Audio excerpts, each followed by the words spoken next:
Salutations, people! Welcome to Page 3 Killers, Murders That Went Unnoticed, a podcast where we dive into the murder cases that went unnoticed by our nation's newspapers.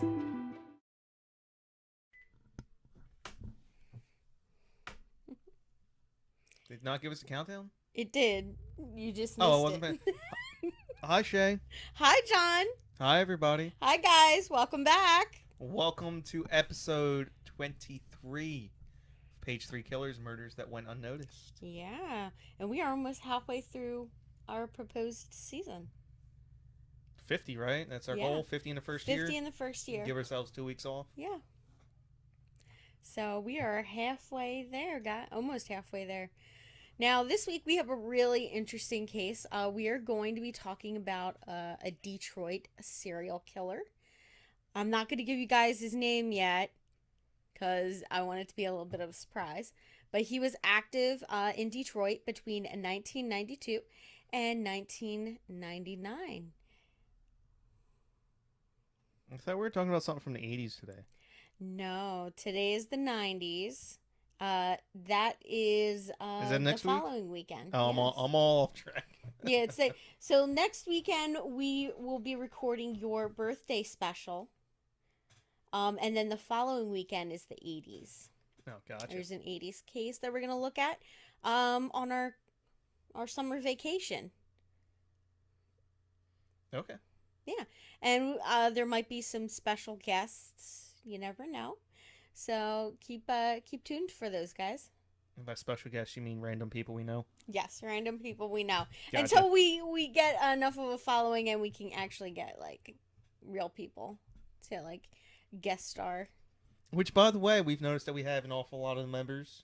Not members, just people listening. A lot more people listening lately. Yeah. I want to say thank you. So thanks to everybody that is hitting us up on those downloads on, what is it, Podcast Addicts. We saw a huge jump. The big old Podcast Addicts push. Yeah. So thanks for joining us, guys. So we're going to just roll right into our news. I chose... Wait. Before we get started with the news, I said something very wrong the other day. Something about... Just when we're going over the history, I just want to correct the record.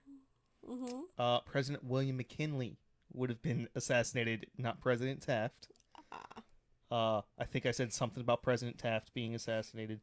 That'd be silly because President Taft became a member of the Supreme Court after president, and that's not possible if someone killed him while he was president. So, just want to clarify the record. Yeah. Well, thank you for doing that, hon. In case someone actually knows their history and wants to call me out on it. Yeah. Yes, I recognize I said the wrong thing. I apologize. Oh my God, you mean you were wrong once in your life? I'm wrong more than I'm willing to admit. Now we're going to roll into our news. So I told you guys this killer was active between 92 and 99. And he was actually captured and put on trial in 2001. So I chose to go with 2001 for our news. Sure. Yeah. What was So going on? these were the big things going on during this. So we had George W. Bush is sworn in as our 43rd president, and Dick Cheney is selected, or I should say he is sworn in as vice president, because it's not like it used to be. But yeah, so his running mate was a Dick Cheney. I kind of wish it was the way it used to be. The person who comes in second becomes the vice president. Exactly. That would have been like a fabulous idea. That would make our political system crazy. Yeah. Well, you know who we can thank for that? Thomas Jefferson. Really? Yeah. Thomas Jefferson is the reason why he didn't want to have... he ran against Aaron Burr. And he hated Burr. So he didn't want Burr to be his vice president. So I think it ended up being Madison. That sounds about right. Yeah. All this... Well, I know Madison was Secretary of State. I can't remember if he was vice president or not. Yeah. Now, the next thing we have is the Iraqi disarmament crisis happened. So that That was British and U.S. forces carried out a bombing raid attempting to disable Iraq's air defense network. I'm assuming this is just because Iraq didn't feel like listening to someone. Yeah, pretty much. Yep. So we told Iraq to do something, they didn't do it, so we got to bomb them. Yep. All right. Well, it's going to be a theme for the early part of the aughts. Yep. Now, the United States, at this point, we enter our early 2000s recession, where our unemployment rate rises to 4.4%. That seems incredibly low. You need like it goes higher than that. Yeah. But that's at this time it's at 4.4% in 2001. I guess this would have been the aftermath of the dot-com bubble. Yes. Which I know we've talked about plenty. Yes, we have. Now, on June 19th, we had a missile hit a soccer field in Iraq, Tel Afar, killing 23 and wounding 11. The Iraqi government claimed that it was an American-British airstrike. U.S. officials said that it was actually an Iraqi missile that malfunctioned. You know what? Our government does enough shady shit, but at the same time, I know other governments do just as much shady shit. So I'm not really sure whose fault this one is. Yeah, it's a bunch of liars. Yeah, lying bunch of liars about lying a about. really. I mean, either way. Yeah. It's probably a result of that first incident of us. Mm-hmm. I shouldn't say not as a result, but like, if it was an Iraqi missile, they probably wouldn't have had that missile in that particular situation had we and Britain not bombed them previously. Yes. So, at the end of the day, it's a bunch of politicians' fault. Mm-hmm. So the next one is going to be really exciting for John. On September 1st of that year, the Libertarian Free State Project is founded at Yale University. First of all, nobody knew that was happening. That was not big news. I thought you would find it I do appreciate it. Yes, I'm aware of what the Free State Project is. Did not know it started at Yale University. Yep. Yale's in Connecticut, even though the Free State Project is in New Hampshire. Yeah. That's weird. All right. And then September 11th, of course, happens. Where's Vermont? Where's year. Keene? Where's Keene? That's where the Keene, New Hampshire. Is that right? Go ahead. This is a big one, guys. Yeah. So the biggest story that just took over that year, at least the second half of the year, was 9/11. So that's the planes that strike the World Trade Center, the Pentagon. And one crashes in rural Pennsylvania, which is actually pretty close to us, right? Several hours. Shanksville? A couple hours west. Yeah. I was in gym class, and a girl who was also in that gym class, her father was the pilot on one of the planes. Oh, wow. So it was pretty close to us. Yeah. Like, I remember sitting in art class, and then the TVs just, flipped on. We didn't even they didn't even tell us what was going on. We didn't even really get to figure anything out until basically everyone went home. They didn't let us watch TV. They didn't let us do anything. Mm-hmm. I just remember in gym class, they're like, hey, there was a second plane that hit the World Trade Center. We don't know what was going on. We thought the first one was an accident. Second one's probably not an accident. Yeah, so we saw the, so we didn't see the first plane hit. So the first plane hit, and then they were like, oh, let's, so they turned on the TVs, school-wide and started broadcasting the news. I kind of remember watching the second plane hit while I was in art class. Yeah, they didn't even tell us until the second plane hit. Yeah. So it was on TV. We didn't know what was going on. And then they just came over the PA system and was like, a plane has struck the World Trade Center. And then the we just Pentagon saw, and Pennsylvania yeah. happened later. I didn't even think. I think they announced the Pennsylvania before we left school. We didn't even get it early, which is kind of weird. Not that I remember. My mom came and picked us up early. Like, they may have let us out like an hour or so early, but I remember being there, at least going to Spanish class afterwards. yeah. So I remember going home early. Yeah. It was a crazy day. Yeah. We'll move on. Yep. So we're going to talk about the next thing. So on September 18th, we have a series of anthrax attacks happen. So basically, letters containing anthrax are mailed out in Princeton, New Jersey, to ABC News, CBS News, NBC News, and the New York Post and the National Enquirer. And I'm not sure how many people actually got sick from this. I think it was like somebody like in the post office that was handling it, and like a secretary. Like I don't remember there being a lot of people that got injured by this. I don't believe so either, but I remember that every white substance on the planet became anthrax. Yeah, and it became like that you had to check your mail before you opened it, and I was just like, this is stupid. Like, who's gonna send us anthrax?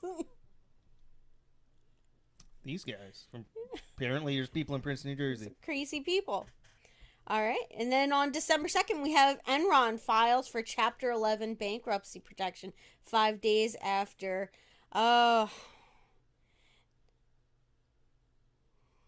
Denergy cancels a U.S. $8.4 billion buyout bid. Yeah.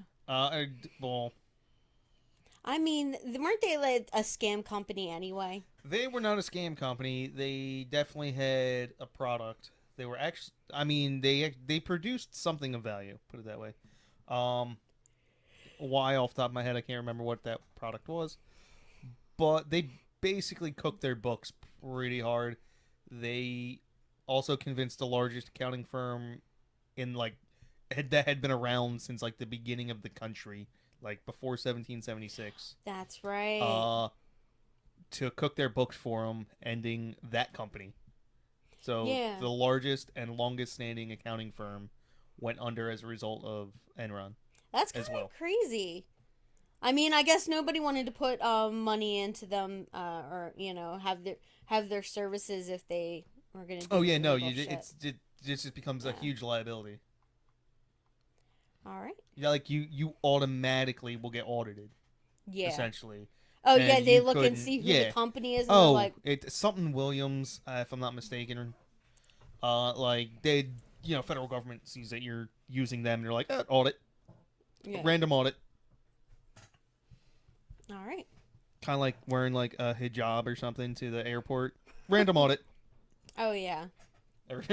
Random inspection. Yeah, because at this time, this was a tough year for a lot of people.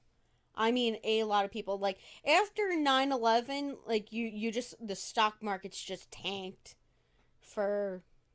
Well, as you remember, we just went into a recession on top of that. Yeah. So, I mean, it was just a lot of shitty stuff happened that year. Well, one of the good things that came out of that year was one of your favorite movies, The Lord of the Rings, The Fellowship of the Ring, directed by Peter Jackson, is released in theaters. And it's the first film out of the series. I feel bad saying this, but I had no idea what The Lord of the Rings was when it was released. Really? I probably didn't even watch it for until the second movie was released. Okay, so I knew what The Hobbit was. Okay, so yeah, I had seen the cartoon series that they did. Like, have you ever seen that? I had not seen that. I have seen it since, but not at the time. I saw it when it was like my parents, for some reason, I guess they had it. I don't know. Like, my dad was like a big fan of like videotaping things. Like, I know my sister had to read it for school, but I did not. Oof. Yeah. But we just watched a movie not too long ago about Tolkien when he wrote it. And it was really interesting. Well, it had nothing to do with him writing it. It had to do with like everything else in his life. Yeah, everything that was going on in his life, and then But at times, like in that movie, you could see the Lord of the Rings. Like you could see like the with the like in certain parts, like Yeah, you could you see could where see he where got he his got his inspiration. inspiration. Yeah, which was really interesting. All the battle scenes are essentially World War One scenes. Oh yeah, More and reason to love World War One. all right.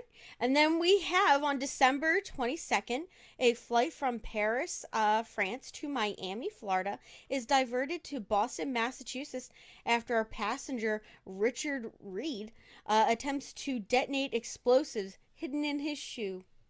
Richard Reed, he does not sound like a Muslim terrorist. No, he's Just an homegrown. asshole. Yeah, just an asshole.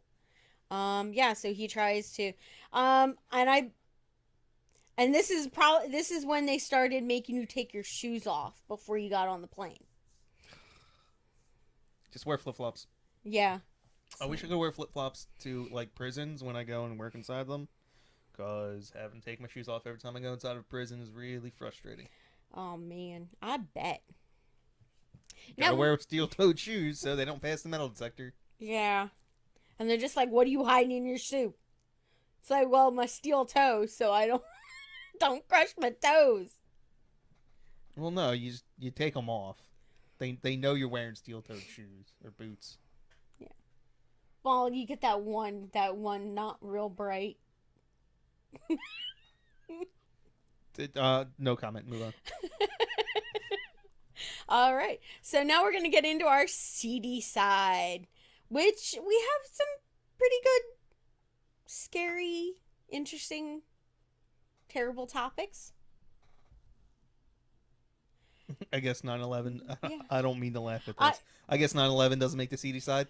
Well, I thought it was way more influential than just being a crime. It was beyond seedy. It was beyond seedy. I mean, I don't put all the things that the government does in the seedy side, so No, fair enough. Yeah. yeah, I mean,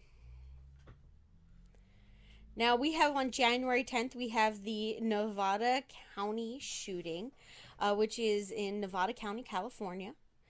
40-year-old Scott Harlan Trope kills 3 people in a shooting spree. He is later found incompetent to stand trial and is declared guilty by reasons of insanity. Don't remember this. Yeah. So it was a crazy guy. Just think he heard voices or something like that. He had like schizophrenia or something. That's a shame. Yeah. He just killed 3 people. Now, on January 22nd and the 24th, we had the Texas 7, a group of convicts who escaped from John B.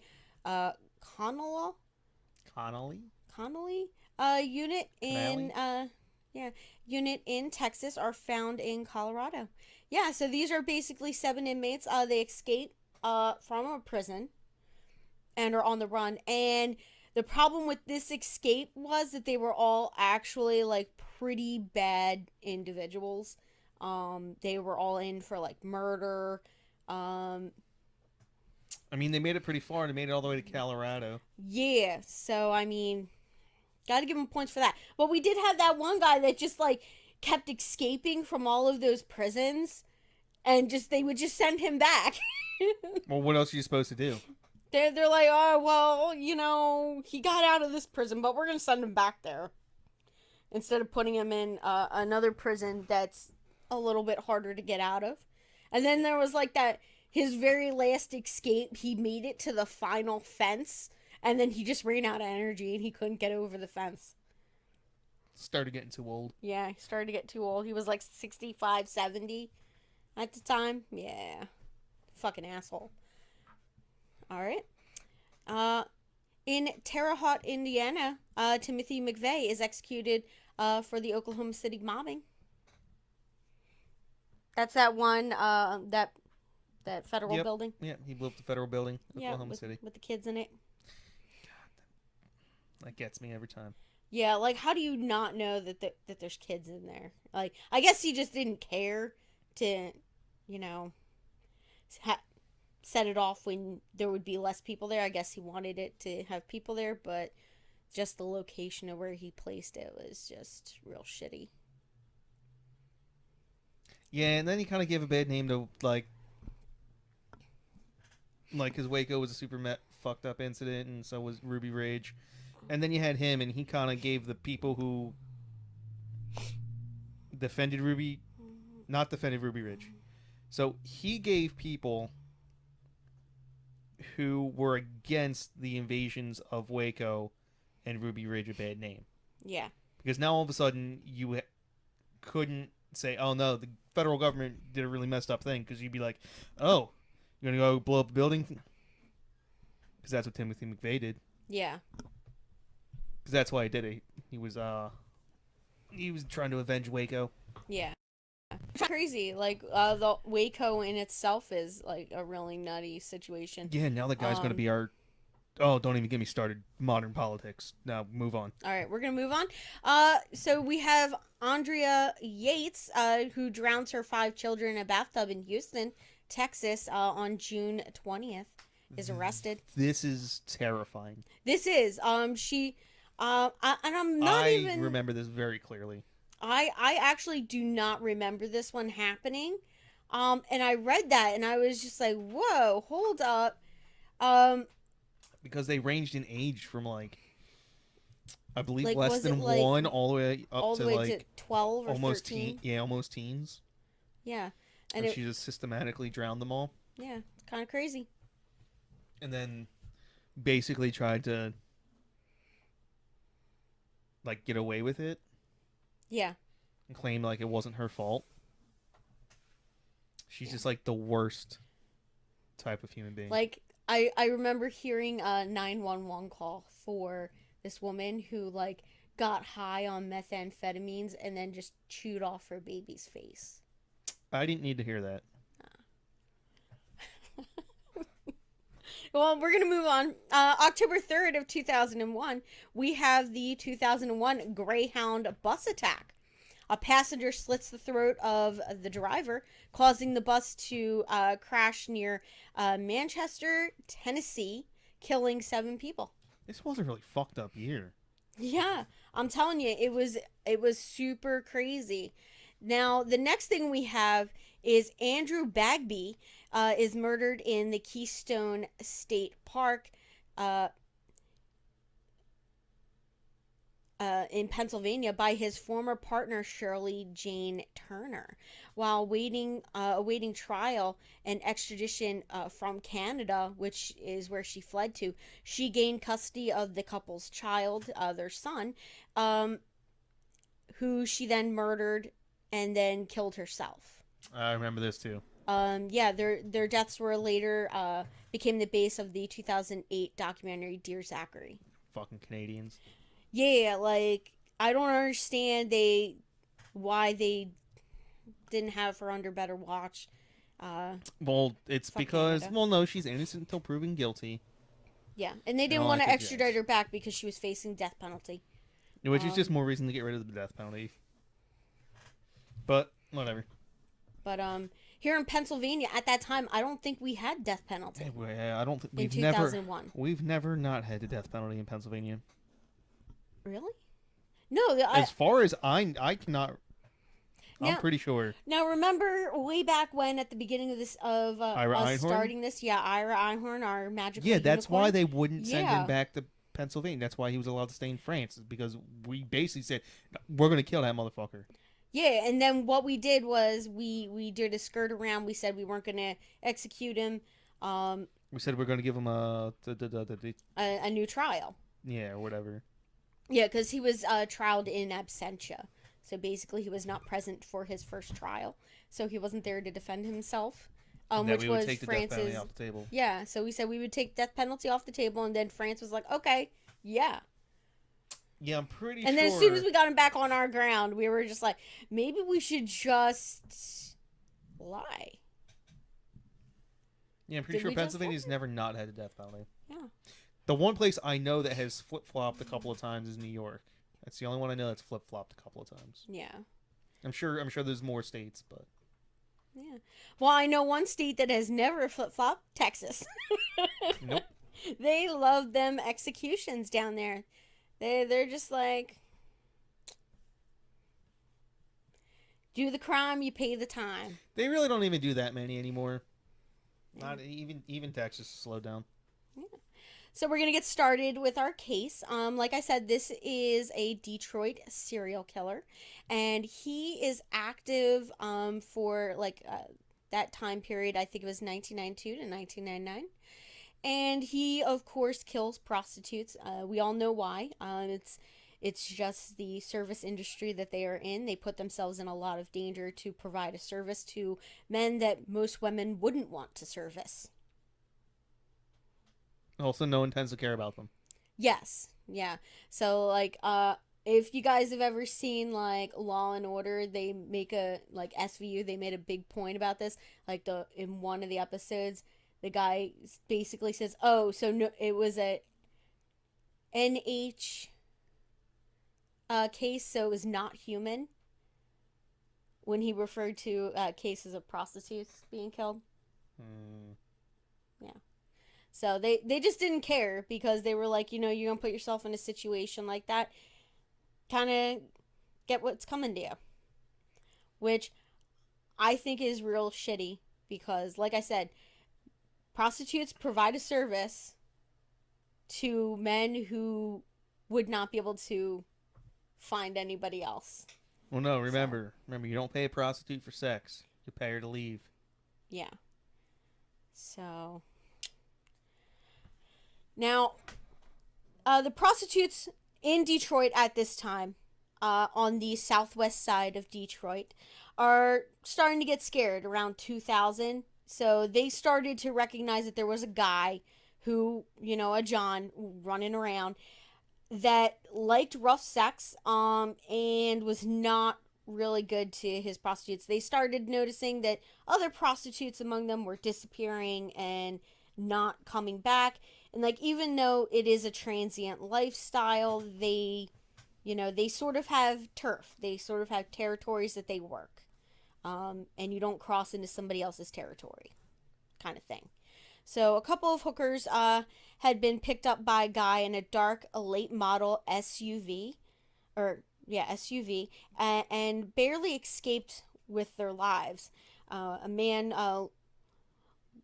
looked innocent enough when, they got into the vehicle with him, but he had major issues with prostitutes, and he would, try to choke them. So a bunch were able to get away, and there were quite a few that were not so lucky. And those are the ones that we're going to...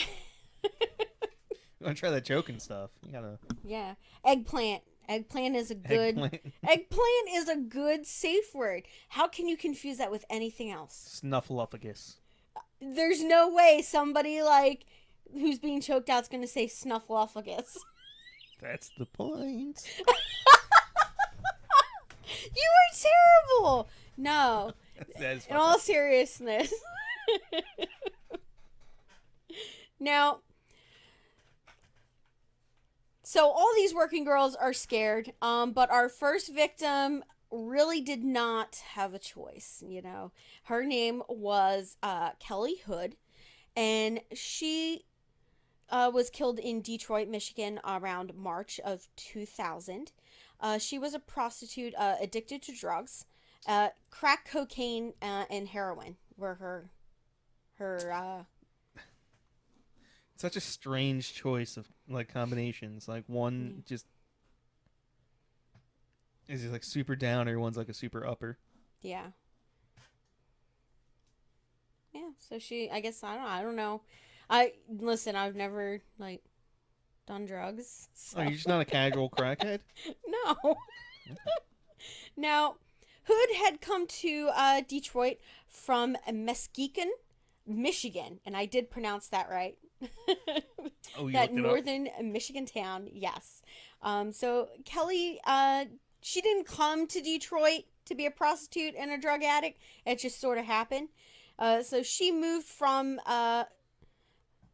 to the big city from a smaller city, a smaller town, after meeting her future husband, who got a job working at the Chrysler auto plant.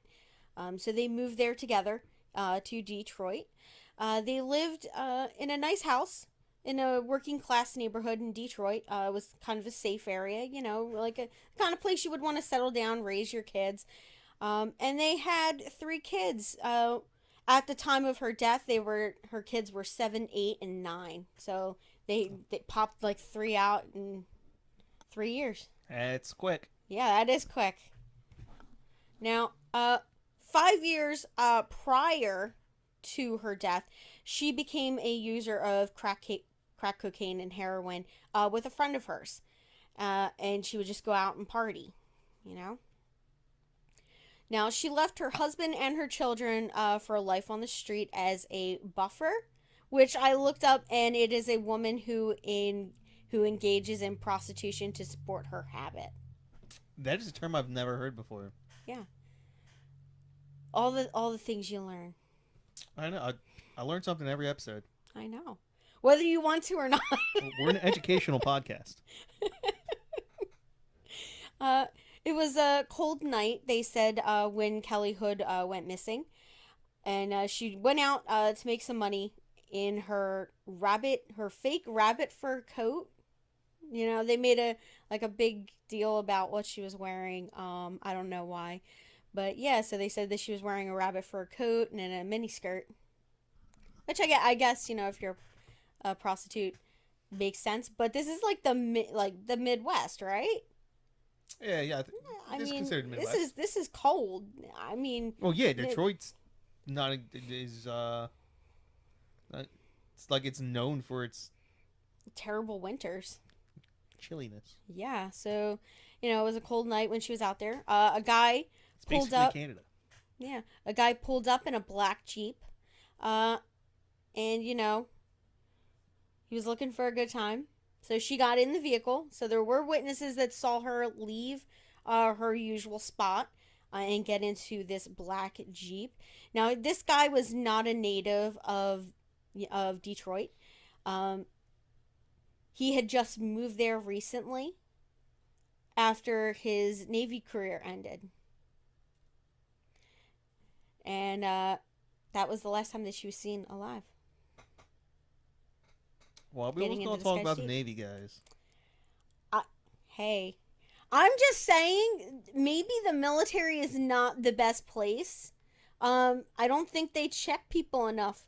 They also put them back out on the street with not enough mental assistance. Oh, that is true. But... yeah, they fuck people up and then they put them back on the street. And don't worry, there's plenty of fucked up people getting in.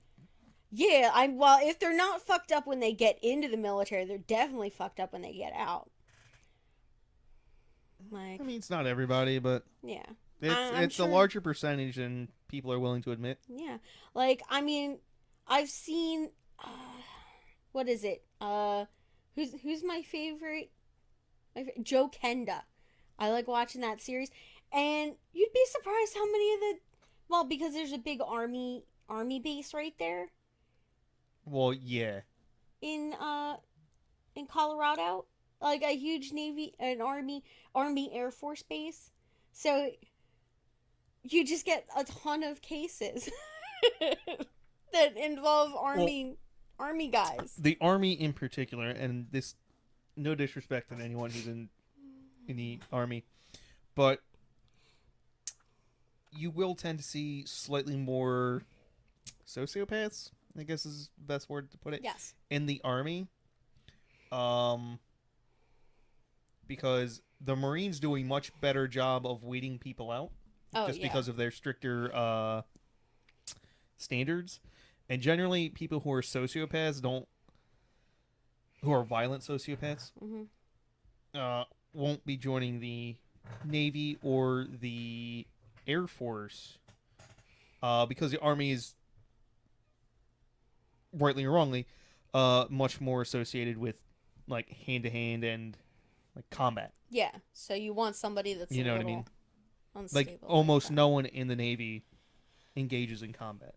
Yeah. Same thing with the Air Force. Virtually, I shouldn't say virtually, no. High 90s% of people in the Navy and Air Force never see combat. whereas in the Army, that number is a lot lower.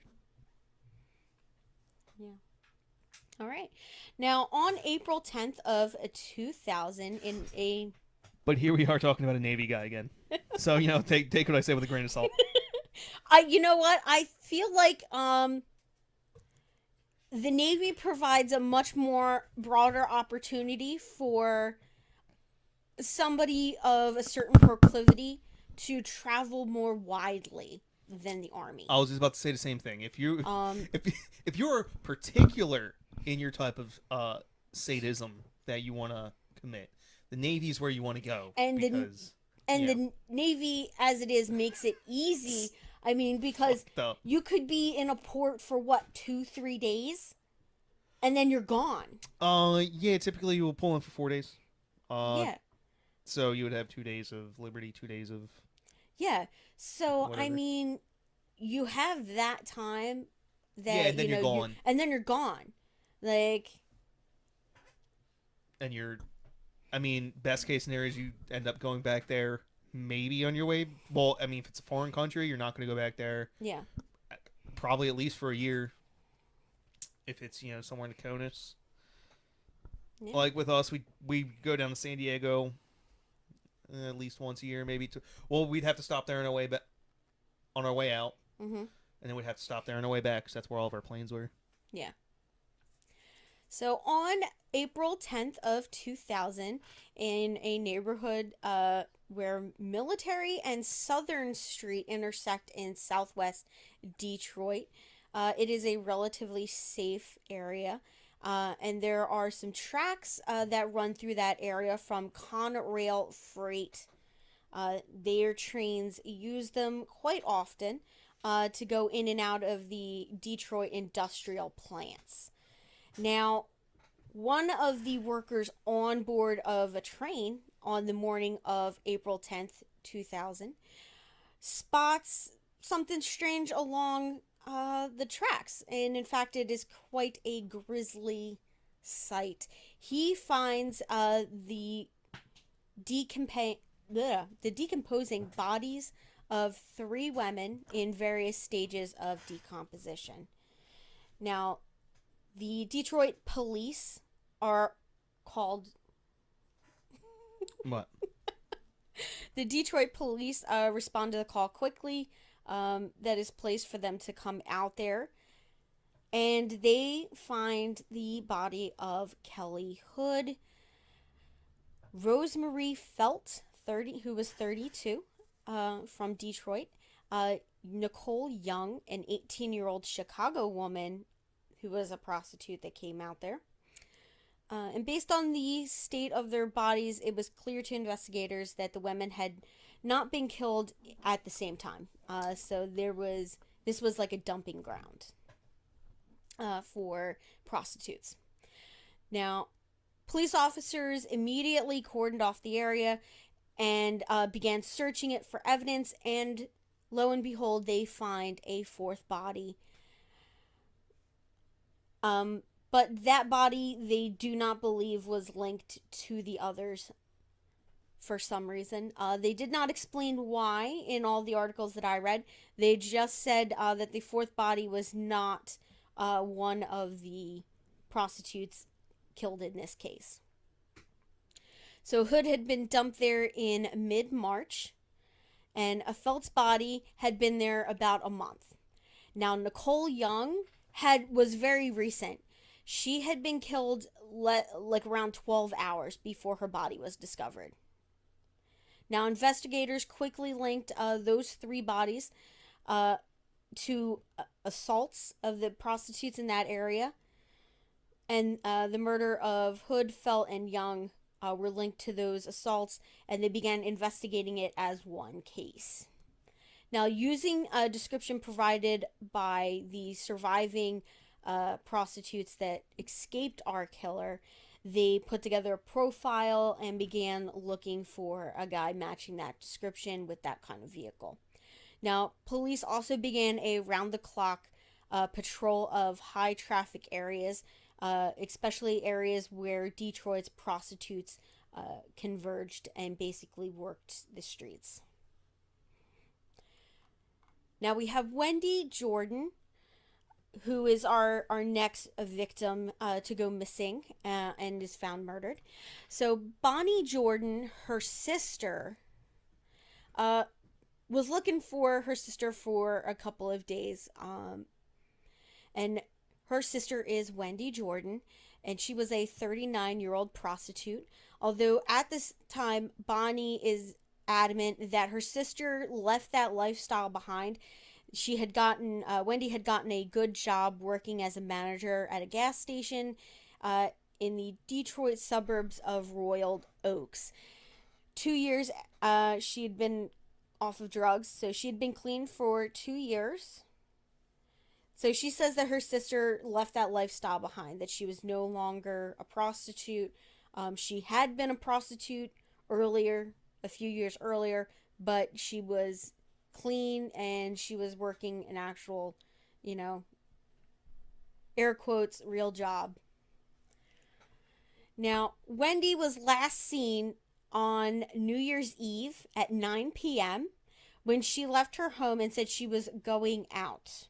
Now, Wendy never returned home that night, and 2 days later, her body was found in the dirty water of the Rouge River in the Dearborn Heights industrial area of Detroit, known more for its automotive plants than dead bodies. Now, a guy out for a walk in that area named Eric Armstrong is the one to report the body. Now, Eric was out for a walk. He said that he started to feel sick, like he was going to throw up. So he went over to the side of the bridge, and I guess to vomit, and saw the body of her half in the water, half out of the water. So he called 911 and the authorities came. And they find that Wendy Jordan had been strangled and recently had sexual intercourse, and there was a semen sample that was there. And there were a few fibers found on her body. Our next victim is Monica Johnson, a 31-year-old prostitute and mother of four. During the investigation into Wendy's death, police find her unconscious and barely alive near Interstate 94. She later dies at Ford Hospital in Detroit before authorities can talk to her. So how many is that already? So we had three, three. 4, 5, 6? Is it 5 or 6? Yeah. So we had the three at the train tracks, which included Kelly Hood. Then we have Wendy Jordan and now Monica Johnson. So that is 5. So we're sitting at 5 right now. Now, during the investigation of Wendy Jordan's death, police were a little skeptical about Mr. Armstrong's account of how he found the body of Wendy Jordan. They found additional witnesses that said they saw this guy, Eric Armstrong, on the bridge before he claimed to have happened upon the scene. Now, Armstrong vehemently denied that he had anything to do with Wendy's death. Other officers on the case had already started to investigate Armstrong. Would you grab her? We have Kitty, our kitty Pandora, is trying to get inside of a bag. She's all up behind stuff. I can't get to her. Pandora, come here, baby. Come here. Come here. She's out. Are you gonna come join us? Come here.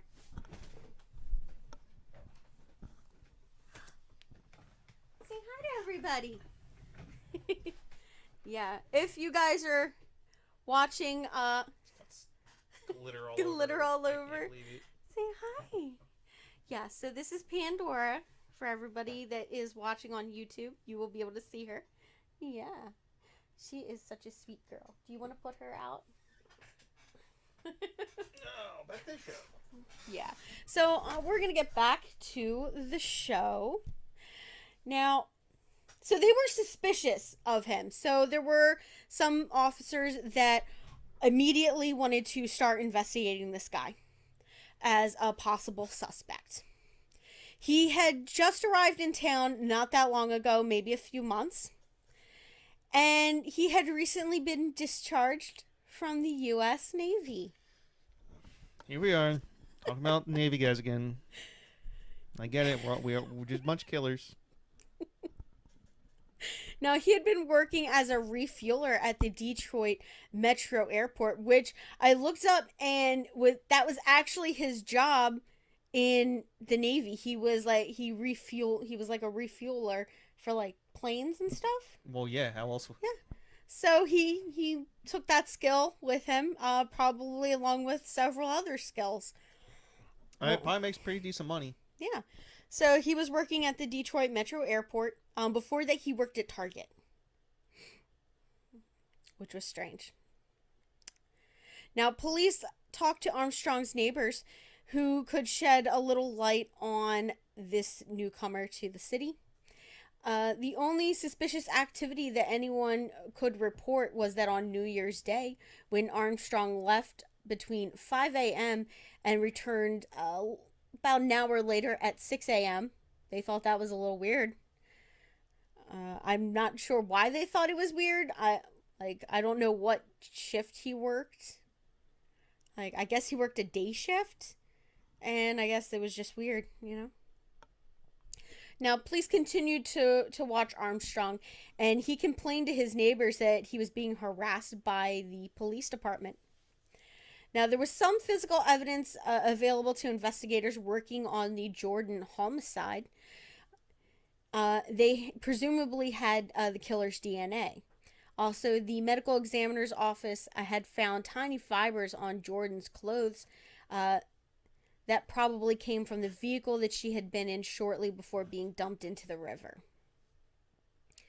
Now, tests were in the works to identify that vehicle to see if they could link it to a particular model or vehicle type.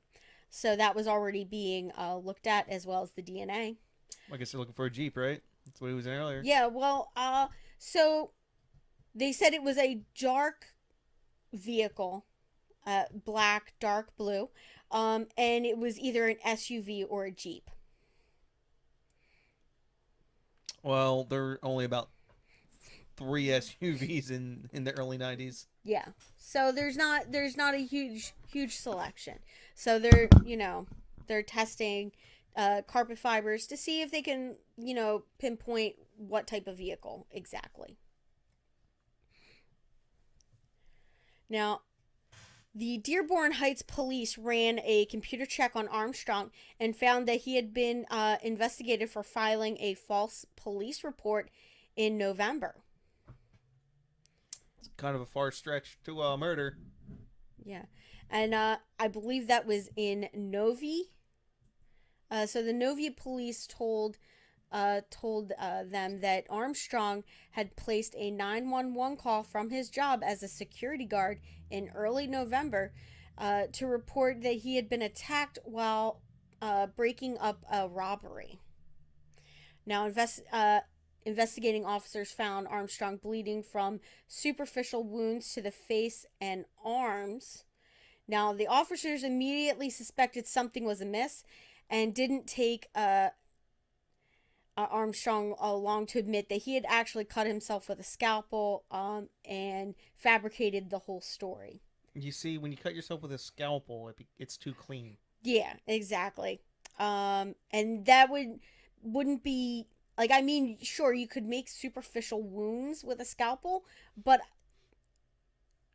like, I'm not buying this story at all.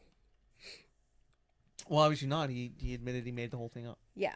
I don't buy it either. So they find out that he made this fake report, and that ended up costing him his security job at that place. So he got fired from there and then started working at the airport. So he's trying to be a hero. Yeah. Now, investigators paid a visit to his home and got consent to allow them to gather fibers from his car and a blood sample. Now, police quickly shipped the samples off to the state police crime lab in Lansing, Michigan, to wait for the results. Now, while the preliminary tests came back, they indicated that the fibers on Wendy's body matched those in Armstrong's Jeep.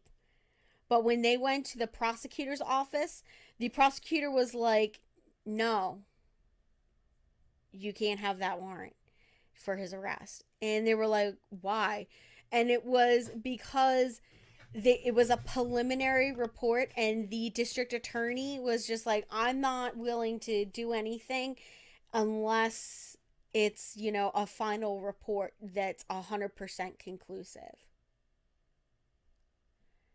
I'm pretty sure that Detroit police have executed warrants on significantly less. Oh, definitely. Most definitely.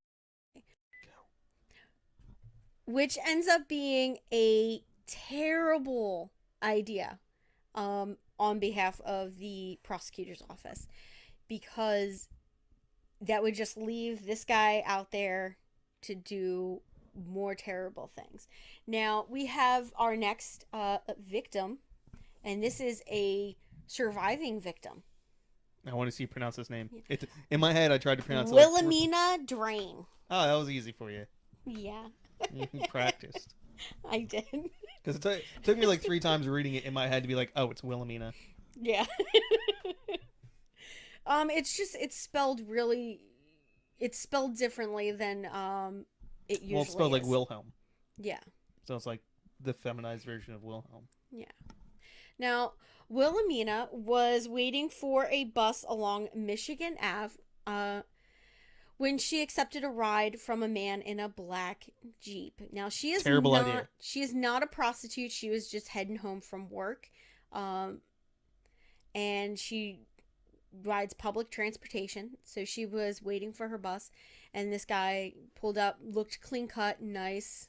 He did not look like the definition of a serial killer to most women. I mean, he looked sort of like you. I'm gonna ignore that comment. He looked like a little bit of a nerd. Nice guy. Oh, I'm definitely gonna ignore that comment. So, yeah, he didn't look like a killer. Now, she would later tell police that the man stopped on a side street and told her he needed to get something out of his coat, and instead he went for her throat instead of reaching for his coat. See, it's a simple misunderstanding. Coat, throat. I see how he can be. I need to get something from your throat. They rhyme. Yeah, I mean, do you blame him? I do. I most certainly do. Now, Wilhelmina fought back and managed to knock off his glasses. It's not fair. Then he should have been wearing fucking contacts, okay? I'm just saying, like, you can't hit a man with glass. You can't knock someone's glasses off. I mean, you're choking somebody. They have the right to do anything they want to you if you're choking them. So she reaches into her pocket, she pulls out her pepper spray, sprays him in the face, and jumps out of the vehicle and runs for it. You see, you laughed at me when I bought pepper spray. I didn't laugh at you. I laughed at the fact that you said, "Oh, I got you a present." But it's not really a present. You're gonna be disappointed, so don't get excited. It's a gift for you and me. And then I was just like, okay. And it's like 8 packages of pepper spray. It's the good stuff. Yes. So thank you, baby. Yeah. So she sprays this guy in the face, jumps out of the car, runs for it. And she later identifies her attacker as Eric Armstrong. Now, we're going to just keep moving in to the arrest and trial. So Armstrong was arrested at 12:30 a.m. Wednesday, April 12th, 2000, in his Jeep Wrangler, which is black. His black Jeep Wrangler. See, so that's actually, like, when people say Jeep, they usually mean Wrangler. Yeah. So that's like a Jeep. That's a Jeep, yeah. Yeah. Yeah. So police brought him in for questioning. Now, the Detroit authorities confronted Armstrong with an overwhelming pile of evidence, and he quickly broke down like a little baby. Now, See, it's like twice. This guy's a terrible this serial killer. this guy, okay, so the assistant police chief, Marvin Winkler, which is a very unfortunate last name, Winkler. Well, it's like Henry Winkler. That's The Fonz. the Fonz. Yeah, guy straight out of Jersey. Like so he says this. He expressed remorse several times and was crying like a baby. Basically, he told us he either killed or tried to kill every prostitute he ever had sex with. Now you see, there's a simple way to solve this. Stop trying to have sex with prostitutes. Yeah, and I mean, this guy is married. He has kids. Like this is kind of crazy. His at this time, I believe his wife was pregnant at this time. Like she was like almost due. Kind of crazy. Now, Detroit police linked him to the 3 bodies at the rail yard. He gave them dates, details, events, killings. He gave them all of the information about these. And then they're like, okay, that's great. So let's end this. And he goes, oh no, I want to tell you about the others. And they're like, the others. And they're like, you mean there's more here in Detroit that we haven't found? And he goes, well, I thought you would want to know about the other women across the country. Oh, snap. So he goes on and starts telling them about killings that he did in Washington State, Hong Kong, Thailand, Hawaii, and the Middle East. That's right. He was in the Navy. If there's one thing that that Navy boys like to do, that is mingle with prostitutes.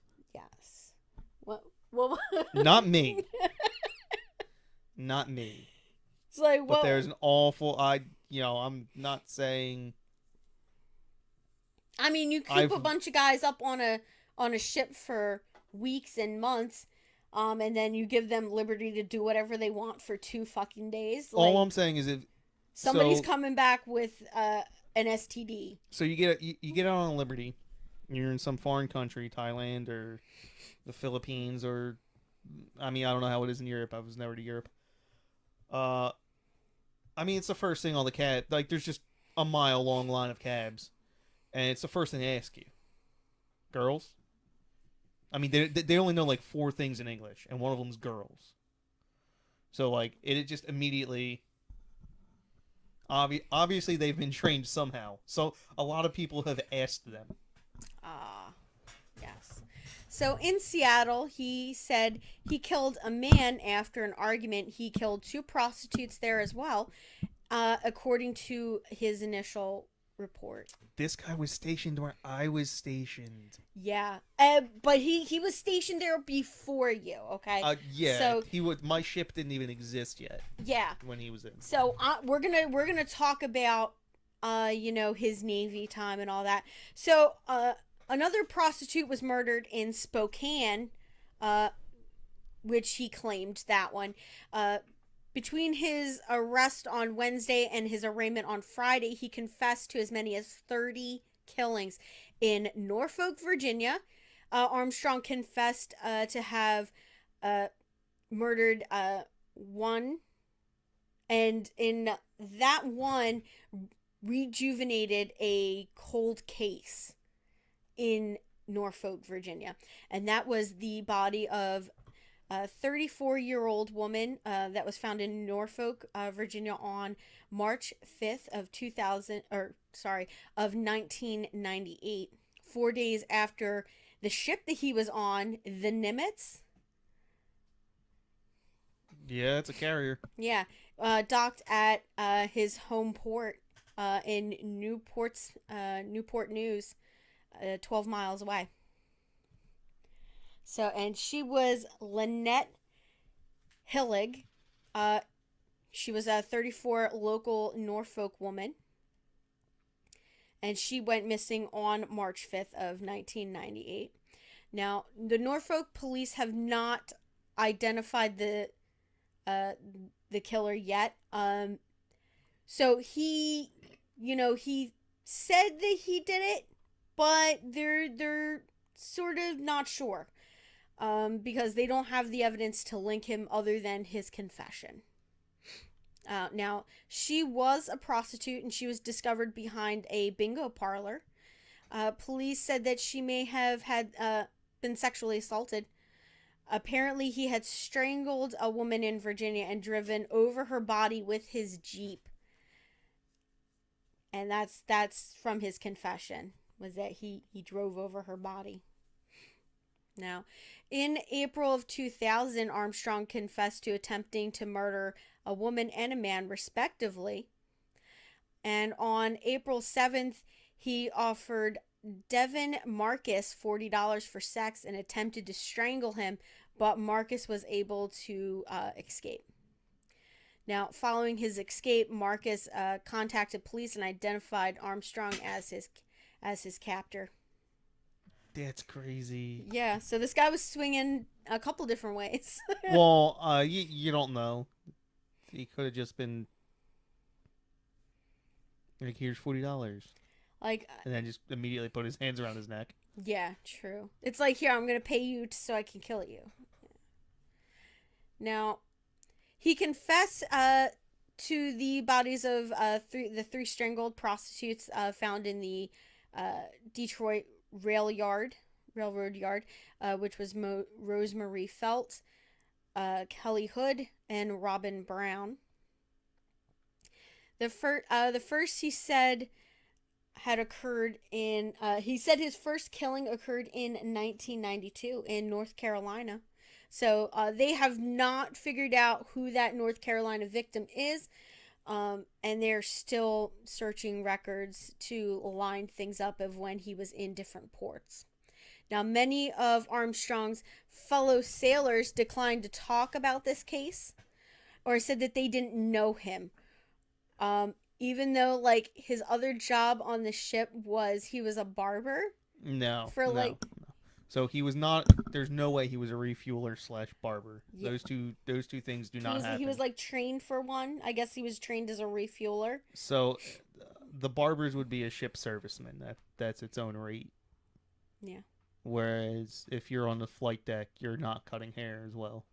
I mean, maybe he switched at some point. Yeah. He switched rates, but you're not doing them at the same time. Yeah. So I'm assuming that that's what happened, was like he switched. Now, everyone on the ship, now a petty officer, Stephen Olson, he said that everyone on the ship's talking about it. For God's sakes, he was a barber. Remind you of another comment someone made about someone in the Navy, doesn't it? One time, we were out, we went to this local mall near us that's kind of in a rough area. It's kind of a rough place. And I said, oh, I'm a little nervous about this. And my husband here, which at the time you were my boyfriend, we were dating. We hadn't even been dating that long. Yeah, we hadn't been dating that long. And your friend Krug was with us, and my mother. And he turned around and he said, don't worry, babe, I'll protect you. And my mom just stopped in the middle of the parking lot and said, but I thought you were... Like, huh? And he's like, yeah, I was in the Navy. I can protect you. And my mom was just like, but you were a cook. No, she meant that. And then she goes, you're telling the story a little bit wrong. Oh, I'm sorry. But anyway, I go, yeah, I'll protect you. I'm trying to be a manly man. And her mom just kind of turns around and goes, yeah, you were a cook in the Navy. You can beat them up with the pots and pans. And she meant it in the most wholesome, like, complimentary way possible, not realizing like how she was saying it. So yeah. Mm-hmm. There's an entire movie based around how the cook is the assassin. That's all I'm saying. Really? Yeah. Okay. Yeah. It's called Under Siege. Ever heard about it? Nope. Yeah, Steven Seagal. Oh, Steven Seagal. Oh my God. He was the cook. And the hero. He's a terrible actor. uh, yeah. So they were just like, that's crazy. They're like, no, none of us know him. All right. So the jury, when I mean, this, there's also 3,500 people who are oh yeah, stationed.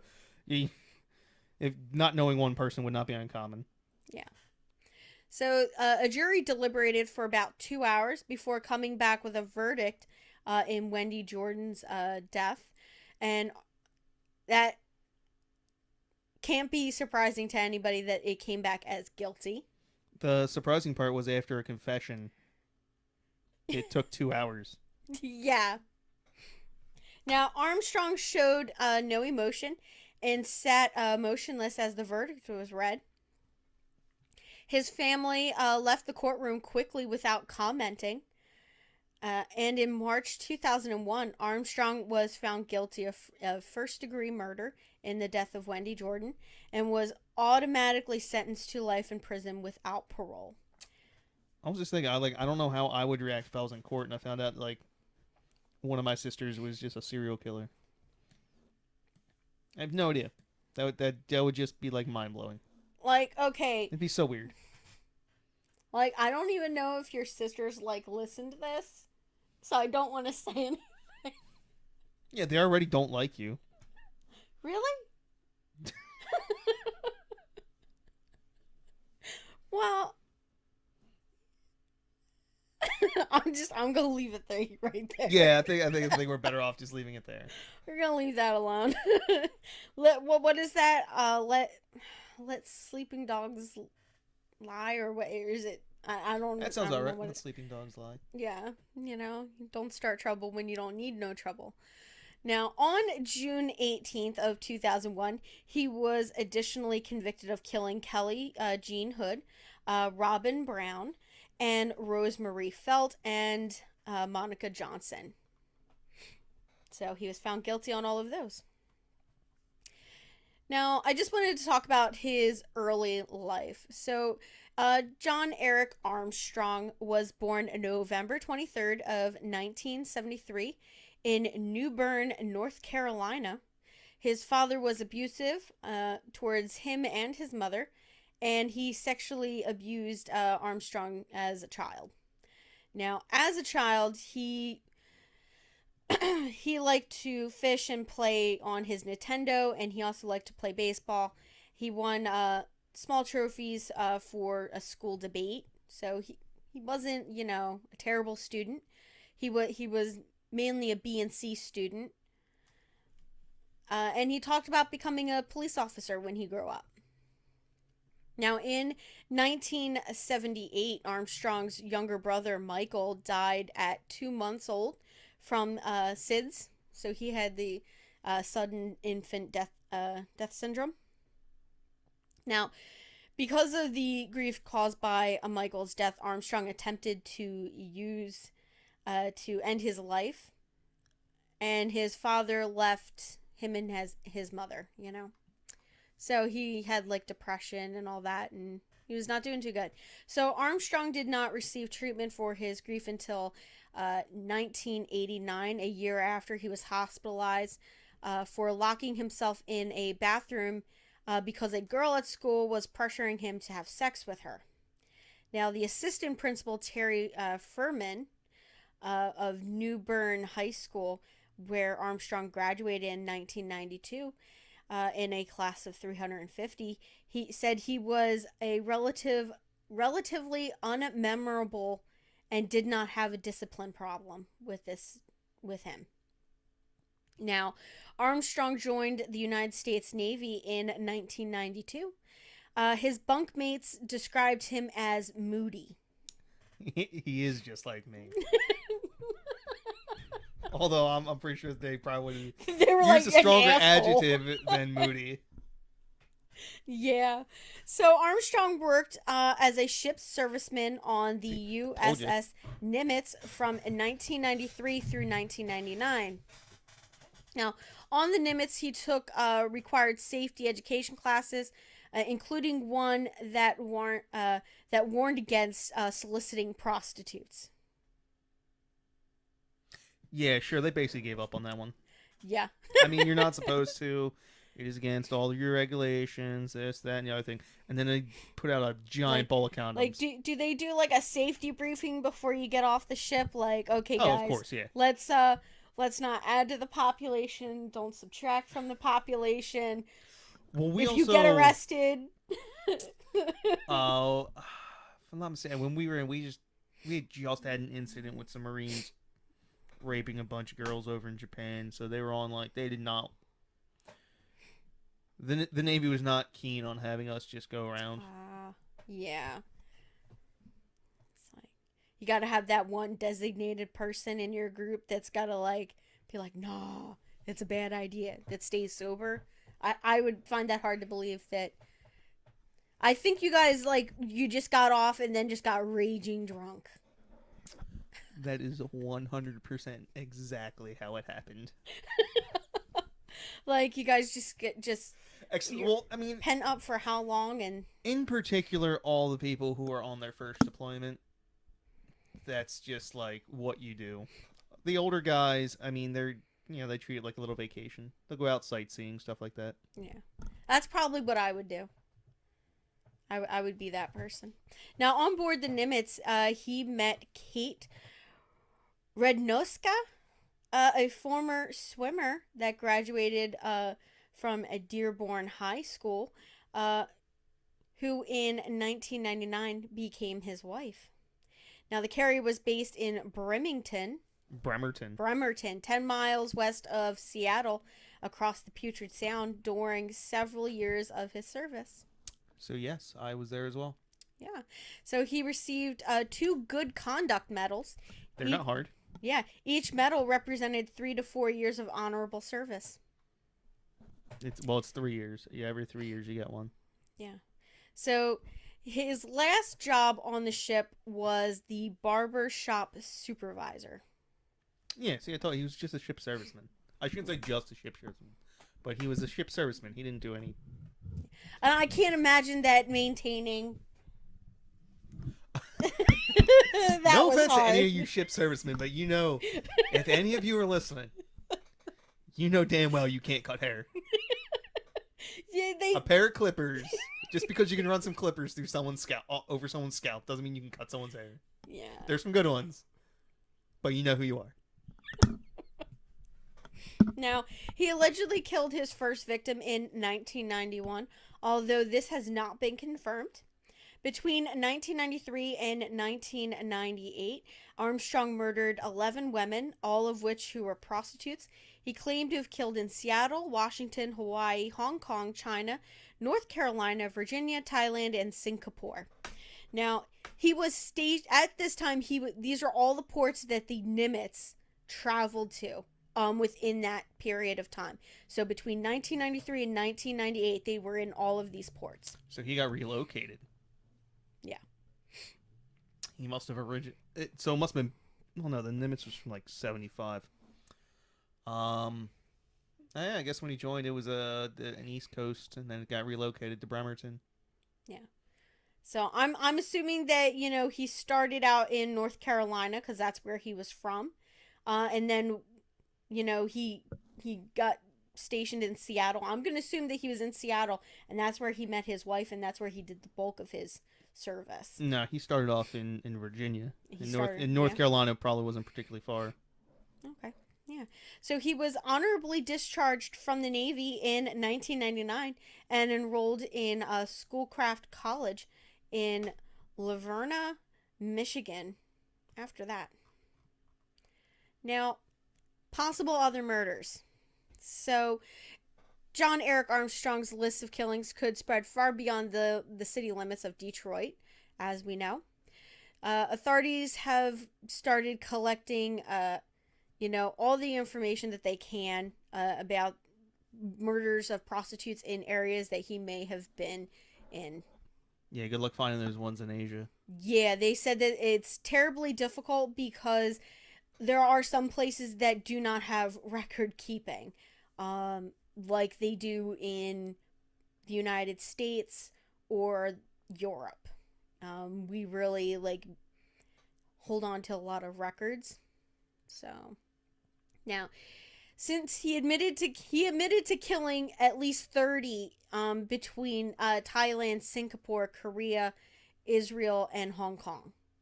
He admits to killing 30 people in those countries. So the Detroit police believe his killing spree, that there's a lot more than that. So the Detroit police and the FBI are trying to match lists of Nimitz ports between that time with unsolved killings across the world. Now, Detroit police believe that they can link Armstrong to the Detroit slayings and the 3 in Seattle and 2 in Hawaii, 2 in Hong Kong, and 1 in North Carolina, Thailand, Singapore, and Virginia. So they found one case that matches those other ports. Those are still under investigation at this point. Other slayings may include prostitution strangulations that didn't, where they survived in Japan, Korea, and Israel. Now, the Hawaii case is really interesting because when they looked at it, all right, so investigators were trying to connect him to the unsolved murders in that area between 1993 and 1999. So the Nimitz was in Hawaii twice during that period. So it was there once in 1993 and once in 1996. He did visit Hawaii twice in his Navy career. Now, the visit in 1996 was 4 days, and the 1993 visit was 1 day. So he got a 1 day leave, and then he got 4 days in 1996. So I'm going to assume that was like 2 days of actual liberty and 2 days on board. That's usually how it works. Yeah. Although I don't know how ship servicemen do it, but if you don't have watch, you can leave. Yeah. So Honolulu police looked into the unsolved murders for those years, and they found none that matched the profile of Armstrong's victims. Now, they had one local case of a victim. She was a stripper that was found dead in her Waikiki apartment in November of 1994, which he was not there for. And that was Lisa Francis. She was 36 years old and was found dead in her apartment with injuries to her neck. She was a dancer at the Exotic Paradise strip club. There is no evidence linking him to any other Hawaii homicides, and that case, they said that he hadn't been in Hawaii at that time in 1994. He hasn't been there unless he was serving in the military. So this is the point at which investigators started to think that maybe he might have exaggerated a little bit in his confession. Yeah. So Armstrong is currently being held at the psychiatric observation unit in the Wayne County Jail. I mean, I guess you can say he may have exaggerated it, but like, yeah, I feel like, okay, so confirmed 11, and you're just like, oh, he's probably not telling the truth about these other ones. Yeah, well, I think at least the Hawaii, like there was no murders that match his victim type, and his MO, which was strangulation.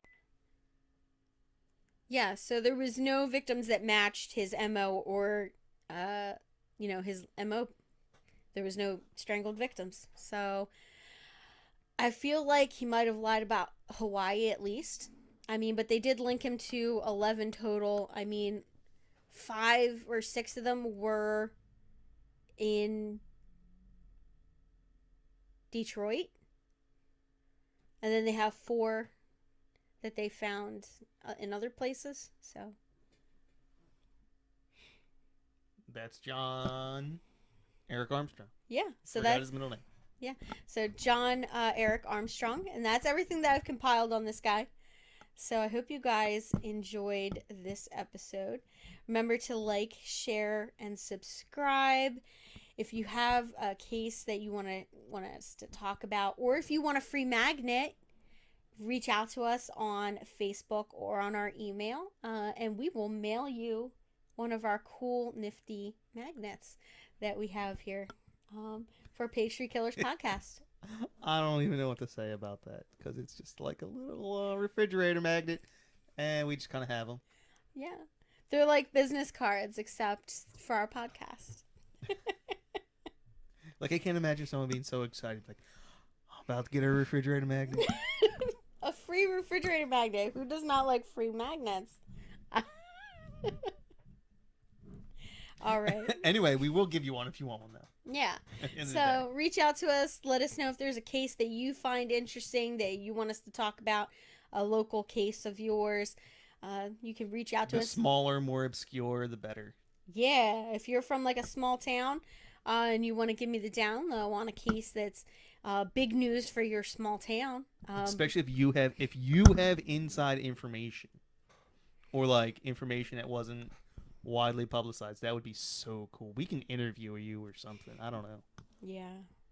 That would be kind of neat. Yeah, so if you guys got anything like that, send it our way. We would love to hear from you guys. And also, big thank you to all of our new listeners out there. We hope you guys are enjoying the podcast. Do I have a spiffy sign off yet? We do not. All right, bye. But I do have one to try. Now, my friend Chrissy suggested this one. Stay drunk, my friends, and lock up your kitchen knives. Nah, I don't like that one. No, neither do I. I just like well, I'm stealing this one as well. Bye. Yep. Bye, you guys. Until next time. See ya.